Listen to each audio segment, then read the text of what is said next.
মাছের খামার রইলাম। তাই এসে দেখি মাছে পুরা চান্দা মাছ চাষ করছে, এদিকে রৌ মাছ, কাঁচকাপ মাছ। তে পরিবেশ মাছের পুকুরের মালিক এই জন্য আবার স্বামী দুবাই গেছে, 5 বছর হয়েছে।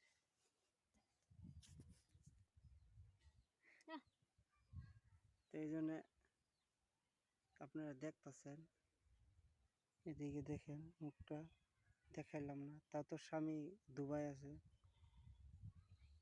আর স্বামী দুবাই গেছে 5 বছর, ওনার পুলাক আছে 3 বছর। মাছের খামার পুরা সব পশলা, এদিকেও দেখছেন। তো ভিডিওটা যারা ভালো লাগে আমার চ্যানেলটা লাত মেরে উড়াই দিবেন।